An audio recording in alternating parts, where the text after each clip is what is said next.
In this session, I am going to discuss with you the application of aggregate demand and aggregate supply model to understand the characteristics of an overheated economy. But before we do that, let us try to understand the aggregate supply curve in some more detail. As we have already discussed, the aggregate supply curve is vertical at the natural rate of output in the long run, but in the short run the aggregate supply curve is upward sloping. And why it is upward sloping? Because of the sticky wages, sticky prices, and misperceptions. In short, because of the imperfections in the market, the short run aggregate supply curve is upward sloping, and the various theories that we have studied, like the sticky wages, sticky prices, and misperceptions, they are contributions made by the new Keynesian school of thought, new Keynesians, okay, who focus on the micro foundations of macroeconomics. And uh, you would appreciate this when you try to recall that the sticky wage theory, or the sticky price theory, mm, all of them relied on how firms respond to when there is a deviation of the actual price level from the expected price level. And we represented that through the equation for the aggregate supply curve, which was A P minus PE.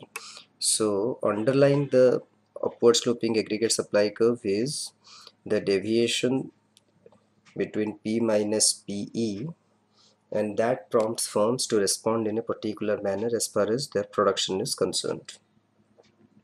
Now, for all practical purposes, this portion of the short run aggregate supply curve, which is beyond yn, cannot be maintained on a continuous basis or for a longer period of time, because yn is capturing the potential output, or the output that can be produced when the economy is operating at the natural rate of unemployment or full employment. We have maintained that you can uh, you can operate beyond your capacity, but for a short while, not on a enduring basis. And if you are able to operate at a higher level of output on an enduring basis, then what that would eventually imply that your yn itself has shifted to yn1. And so if we assume that the natural rate of output is given, then my aggregate supply curve should look like something like this, which is there is a kink in the aggregate supply curve at yn level of output. I will elaborate a bit more on the aggregate supply curve and divide the aggregate supply curve into three different portions. We had maintained that the aggregate supply curve is upward sloping and it becomes vertical at the natural rate of output, okay, and the aggregate supply curve becomes vertical under which paradigm,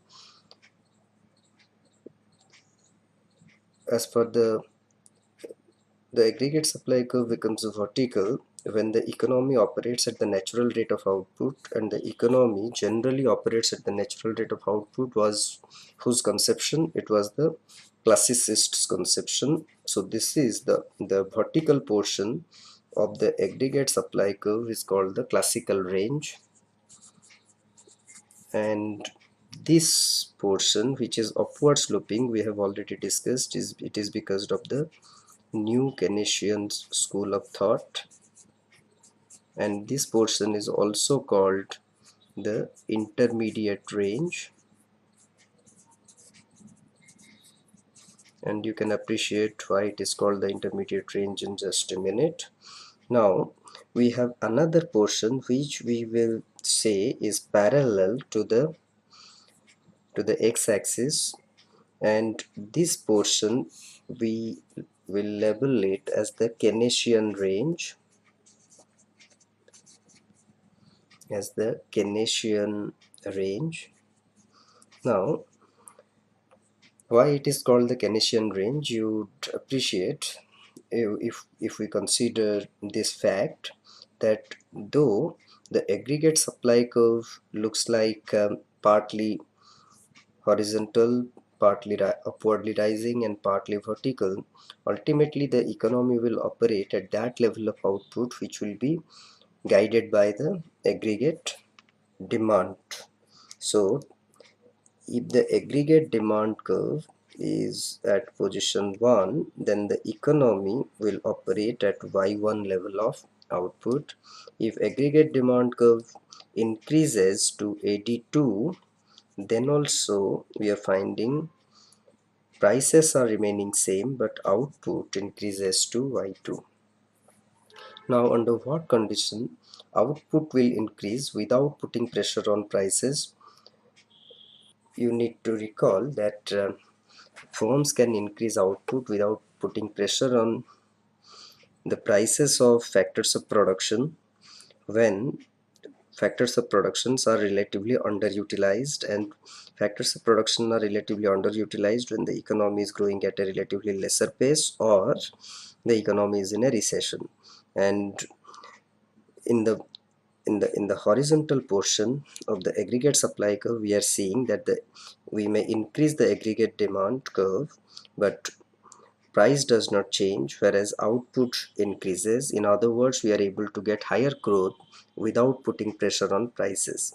And because Keynes had suggested to use aggregate demand to stimulate an economy from the throes of depression, so this portion is called the Keynesian range. In this session, I will discuss with you how we can characterize overheating of an economy using the ADAS framework. Let us begin with the generalized aggregate supply curve, which looks like uh, uh, which looks like partly parallel to the x-axis, a part which is upward sloping, and a portion which is vertical. Okay, so we will call this as the generalized aggregate supply curve. Okay, and why it is called the generalized aggregate supply curve? Because it embodies in itself three different schools of thought. The first school of thought is the classical school of thought, according to which the economy generally operates at full employment, and the full employment output is depicted as yn. So this is the classical range, the classical range. Now we have already discussed in the class that a part of the aggregate supply curve is upward sloping, and it is upward sloping because of three theories: the sticky wage, sticky prices, and the misperception theory. And all these three theories are based on some form of market imperfection, and they are depicting the idea that how firms will respond to increase or decrease production when actual price level deviates from the expected price level, and which we depicted through y is equal to yn plus a p minus pe.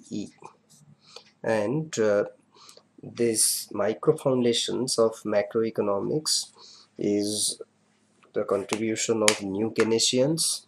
So this portion, the upward rising portion, is called the new Keynesian range,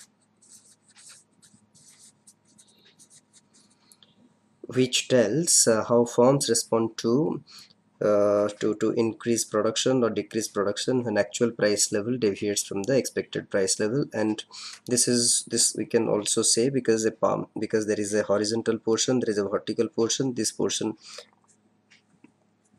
we can also call as the intermediate range. This will be my classical range. And the horizontal portion of the aggregate supply curve depicts the idea that as aggregate demand curve increases, or the aggregate demand in the economy is stimulated by increased government spending, only output increases but price level doesn't change. And that is possible when the economy is in a recession or growing very slowly compared to its potential growth rate. So that when you are trying to give a fiscal stimulus, resources are not coming under strain, rather than resources which were idle are now put to use. And the this idea of giving a boost to aggregate demand to take the economy to a higher level of output was given by Keynes. And Keynesian economics is otherwise known as the depression economics, because the Keynesian prescription of stimulating the economy through government spending is possible without causing inflationary pressure in the economy when the economy is under a recession or growing rather slowly. And this is depicted by the horizontal portion of the aggregate supply curve.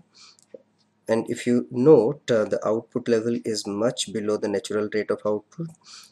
And because it is a two-dimensional graph, I cannot depict the intertemporal effects. So what I am using the x-axis and y-axis is not only to denote the levels but also the growth rates. So that means if I move to the right of the x-axis, my growth rates are also increasing. Say let this be, say, the 7% growth rate, then perhaps this was, say, 2% growth rate, and this corresponds to 3% growth rate, this corresponds to 4% growth rate, and likewise.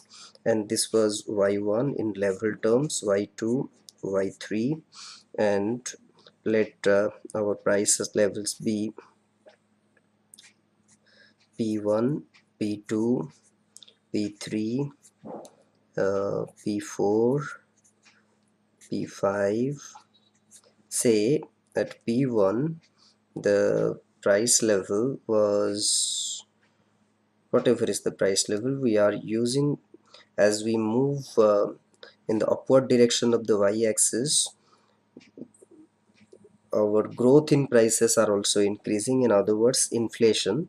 So if this was corresponding to, say, maybe 1% inflation, this corresponded to 2% inflation, this corresponded to 3%, this corresponded to 4%. So this, not only the x-axis depicts the price level but also the change in price level, which we are categorizing as inflation. Okay, so this horizontal portion is otherwise known as the Keynesian range. Okay, the Keynesian range. So my generalized aggregate supply curve is consisting of three portions. One is the Keynesian range, which is up till y3, and y3 to yn is my new Keynesian range or the intermediate range, and there is a vertical portion which is the classical range. Now suppose an economy which is growing perhaps at 2% level of growth, and the inflation is rather uh, too mild, maybe it's at 3%, and the government feels that the economy's growth is much below the potential, which is 7%. So initially, suppose the aggregate demand curve was at 81. So what the government wants to do is to give a fiscal stimulus so as to take the aggregate demand curve to the right by increasing government spending, which causes the output to increase to y from y1 to y2, or in growth terms from 2% to 3% growth rate.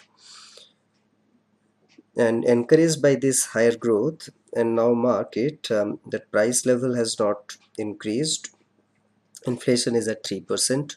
So encouraged by this increased output or increased growth, government adds further stimulus, which takes the aggregate demand curve to AD3. At AD3, the growth increases to 3%. Now, suppose government becomes more ambitious and increases the aggregate demand to say AD4, and which now leads to maybe inflation of 3.5%, but growth has become say maybe around 5%. Okay, and if government increases spending further, it leads to the aggregate demand curve's position shifted to maybe AD5, which gives us a maybe a 6% growth rate. And if the government wants to increase the growth rate further, what it does, it gives another dose of fiscal stimulus so that the economy is now say at point AD6. So when the aggregate demand curve is represented by AD6, we are finding growth is at 7%, which is the potential, but price level has now uh, gone up significantly. Inflation is around 5%. And if we say uh, the if we consider point A, where the economy is growing quite fast, but prices are growing equally fast, so what we are getting a combination of high growth coupled with high inflation. We would say when the economy is operating around zone A, we would say that the economy is overheating. So overheating is described by a situation where the economy in the recent past has undergone or has experienced very high rates of growth coupled with very high rates of inflation. Now, if government doesn't stop at A and it increases aggregate demand further, you would see that there is no change in the output level. The growth rate remains the same at the potential rate, but inflation is now say has touched maybe 7%. Okay, and if we see that the central bank has announced that its tolerance for inflation is around 4.5 to 5%, then when aggregate demand increases to point AD7, we are finding there is only high inflation without any accompanying addition to growth.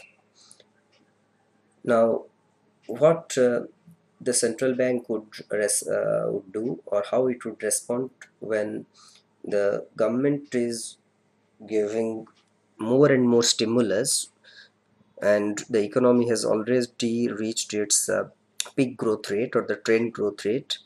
What it needs to do, it would like that the economy should be cooled down, and from an overheated state, how do you cool down an economy? The weapon that is available with the central bank is to curb out liquidity, excess liquidity from the market, or to increase interest rates to dampen aggregate demand.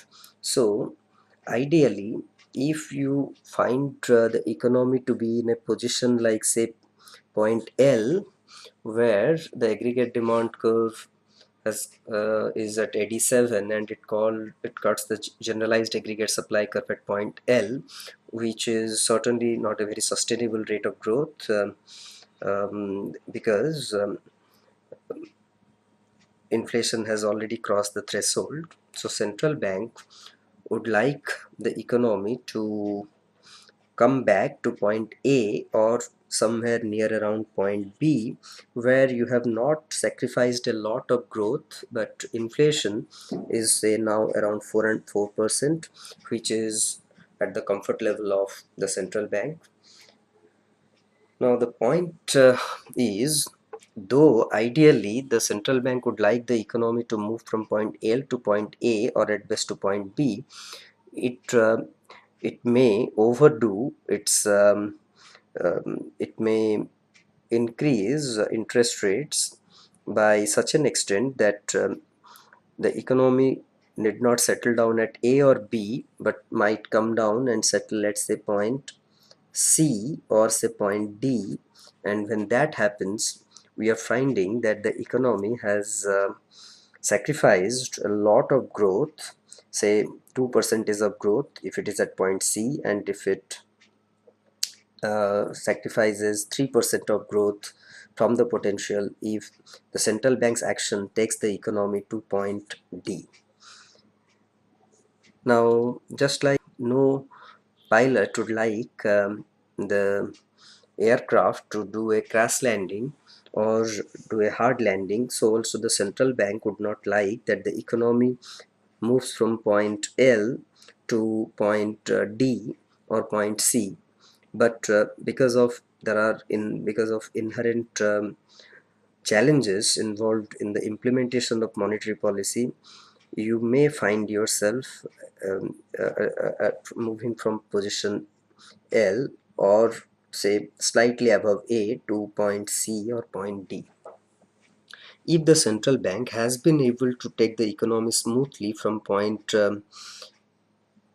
L to point anywhere between point A or B, we would say that the economy has done a soft landing. But if the economy finds itself at point C or D after the policy hike or after following contractionary monetary policy, we would say that the central bank has hard landed the economy.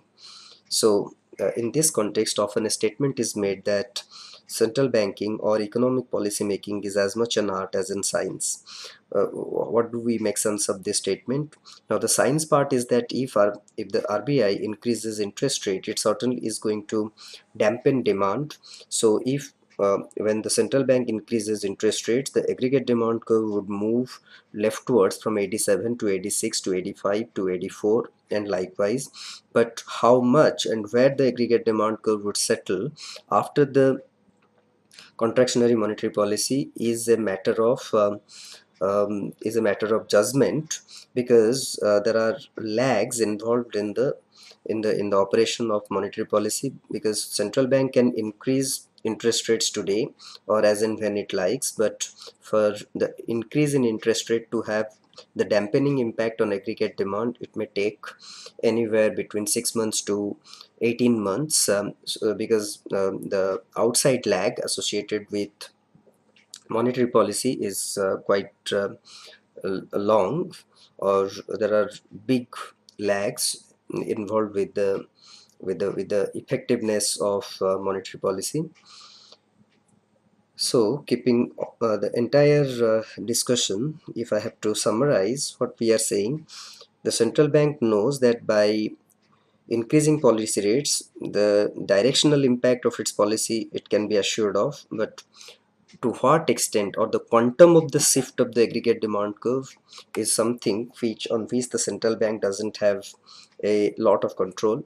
And also the effectiveness of the monetary policy operation will depend on what is happening in the other segments of the economy or the other developments in the economy. If the economy is going through exogenous shock, then perhaps you may not get the whatever you desired from the monetary policy operation. So taking everything into account, we can say that policy making is as much an art as a science, because the art part is the judgment part, where you have to decide the pace and the sequence and the quantum of the increase in interest rates. Whereas the science part is telling, if you increase policy rates, the aggregate demand curve would shift to the left, and if you lower policy rates, the aggregate demand curve will shift to the right. But how much, that is a matter of that depends on to what extent the policy rates have been increased, what is the effectiveness of the transmission mechanism, at what frequency the central bank is increasing rates. So a host of factors, and that is where the judgment part comes in, or the art part comes in.